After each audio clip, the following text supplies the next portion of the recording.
Endi 4-gayini men abay Laupio'nun ilk chempionlarini ko'rib o'tib chiqib qoldi. Shunda Peyzga o'zim ish qilg'ash anlatqin. Sen so'zlab berdim. Buni depagan turdosh Beijingda ishlaydi ekanda. Shuning bilan bir 5-oy bayramda bu uy qaytmoqchi bo'ldi. Shuning bilan qaytishning tayyorligini qilayotganda buning Beijingda ishlaydigan yana bir navrinsi bor ekan, uy sodir ekan u. Aka men mushtaq bir Lianshan kompyuter olgandim uyga. Sen mushuni uy qaytsanki bizning jutqi bo'lgan vaqtda bizning uyga olib kelgan bo'lsang deb topshirdi ekanda. Bo'ldi men ag'ash ketmay xotirjam bo'ldi bu kompyuterni oldiga sen bo'lmamsan sen meni ishim bor qaytmayman dedi ekan. Sonra bu kompüterni mashinaga selib yo'lga chiqdi ekan. Chiqib kechdi mana deganda endi kechida mashina az vaqt sira bo'lmaydi. Shu men ketib buni bir uyqu bosdi ekan. Jab uyqumga ketdi, uxlab qolsam bo'ladi deb qavsuda. Shu bir xil bu plan bir chaqda oldiga bir shofizan chiqdi ekanda. Bu men chiqmaganda qilmagan shofizan chiqyapti deb berib qarsa bu Beijingning shimol tarafida Xebeyning Chengdu deb bir shahri bor. Chengduning janubiy shofizan ekanda bu Beijingning shimoliy shu Chengdu shahrining kirdigan janubdagi shofizan ekan. Shuning bilan men mushtaq tez kelib qoldim bu yerga deb o'zi hayron qoldi ekanda, chunki o'zining bilishicha buning manga vaqti 15 minut yo ishib kelsa 20 minut. Ama bu aralıq men Dalxondan ko'rib baqdim. Beijingning eng shimolidagi bir shofizandan yo'lga chiqdi desekmi? Mushu Chengduning eng janubidagi shofizanga berish uchun 170 kilometr aralıq bor ekan. 170 kilometrga mashina 170 ta mansimi 1 soatda bordi degan gap. 20 minut mumkin emasdi.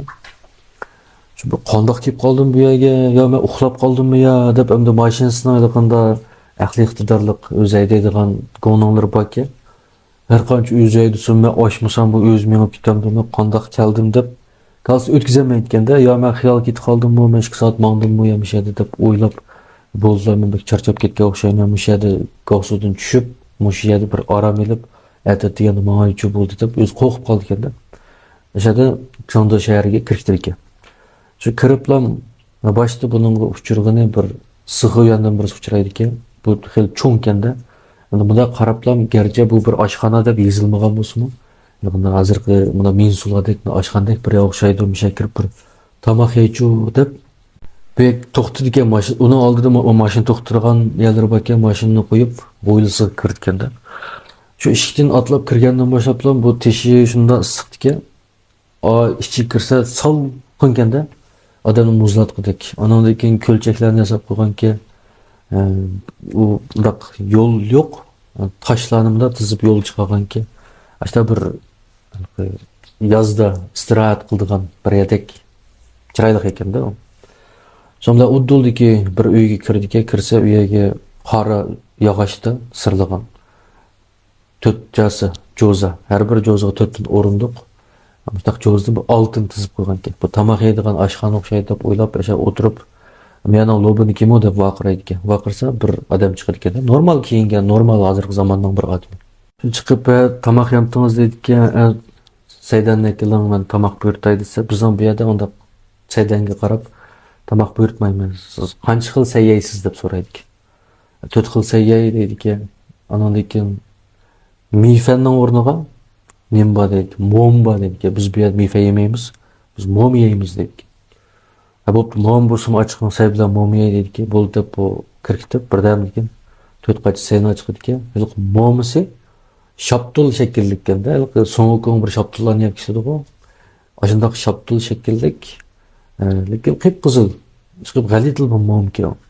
Bu momlar ajoyibki, bularning tasasi o'xshaydi deb o tomoqni yeydiki, o momidimi, tam yo'q, tomoqladimi, qat'iy tam yo'q ekan. Bu qandoq yeki qoldim, nega tomoq o'xshamaydi ketib, qaytirgan chog'da bo'ldi men pul to'layib, menga necha bo'ldi desa, 4000 necha so'm deydi. Voy men 4 ta sayb hozirroq mom yedim, 4000 necha so'm bu ketdimi desa, bizning bu yerda mustaq qimmat. Bu shu baho.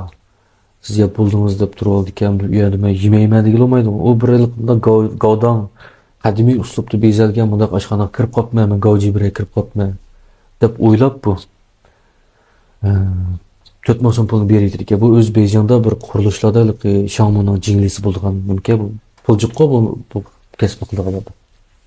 Bu da 4 mozun biri yetip çıktı ki. Çıkıp onun yine karşı azırak ötken yerde bir yatakta bir yer göründü ekan da.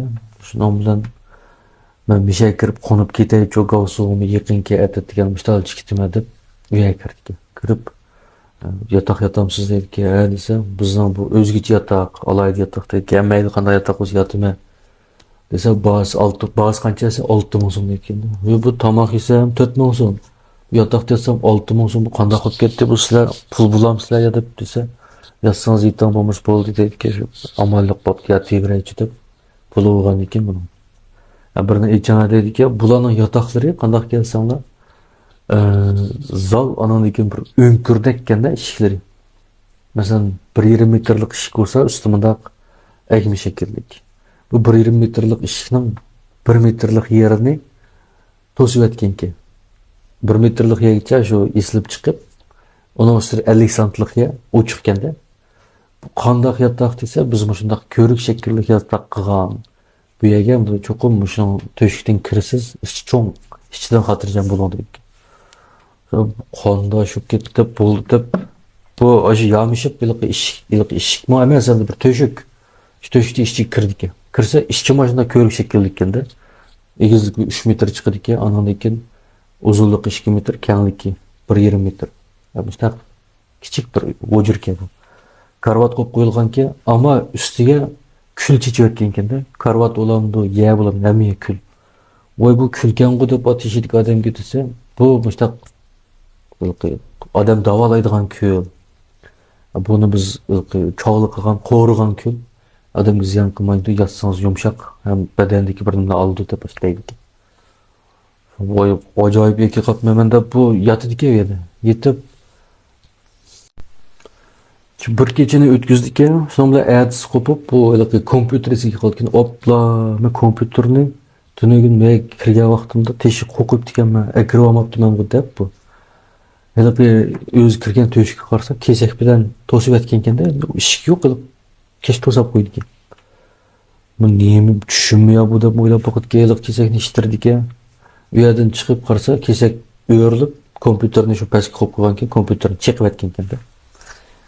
Voy bu kompyuter chiqib ketdi deb bu endi eski kompyuterni edib teshik chiqib, mayda kompyuter sotib bormoqmi desa, bu qo'l kompyuter bu. Birisi ayada bor deb ko'rsatib qo'ydiki, Lenshaning do'koniga kelishadi. Shu ashak kirib, "Mandaq kompyuter bormi?" deb so'rasa, "Bor" deb ko'rsatganda, ko'rsatib, qancha desa 68 ming so'm deydi. Bu qanday qilib ketib bordi? Men bir tomoq yesam 4 ming, yotoq yesam 6 ming, bu kompyuterni 68 ming deysan ku. Azarak yo'qmi desa, "Mushu sen biz qo'lingdagi bilan to'nko'yan 68 ming so'm." Alsan amsan bo'ldi degandan ya bo'ldi olmayman 68 ming so'm kompyuter olam deb sizlar bek qo'yib ichgansizlar bir shahardagi hamma odam shunday qimmatchimi deb o'ylab qolgan ekan. Agar puling olmasa sen xalqlarning tushiga kirib tuqqanlaringga deb qo'ysang bo'ldi-ku, sen kuydirpas oldi deydi.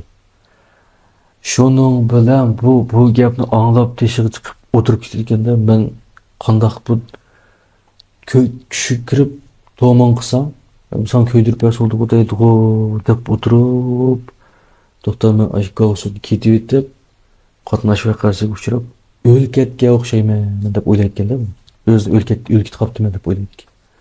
Chunki yo'ldoshlarning nimalarda o'lkatganlar tuqqanlarning tushlari kelib, "Voy bolam, mening oyoq tagida mashinam yo'q" desa, qog'oz mashinani ko'tarib bir boshqalar haydab yurdi-ku.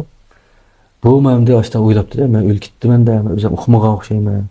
Mana shu yer ostidagi shaharlarda yashayotgan o'xshayman hozir deb. So'ngdan kallasiga buning agar shunday yog'in tushish yo bir ishlar bo'lib qolsa, shu tushunda sen o'zingni urib boqsang, og'irsa ameliyat, ya'ni ras o'lgan bo'lsa yo og'rimasa bu sening bir tushing bo'ladi deydi. O'zini urib boqashi deb o'zini qachatlaydi. Qachatilsa buning qo'limi og'riydi ekan, yuzim og'riydi ekan. Onun astasında bunun bütün bedelleri ağrıp gitti ekanda. Vay men eniq ölüptüm bu muştaq oldu ekanda ölse deb. Şan oylab bu apla mening muhabbetim batdı, mening tirish qo'l keltirgan natijalarim batdı, ota-onam batdı. Men muştaqlik ketib qoldim deb ko'nglim yirmib yig'lab ketdi bu. Ajab tuyuqsiz o'lib ketdim deb. Jilab bir joyda endi bu diran cho'chigandek bo'lib qoldi ekanda. Taqli ko'zni ochib qarasa bu bir balnis yotgan atrofda tuqqanlar olishib Oy uşuk geldi dağıtkan. Bu neymiş ok geldi de bu karşı kolları birbirinden sivetken, putları gipslan ivetken, açta kop ketken gibi.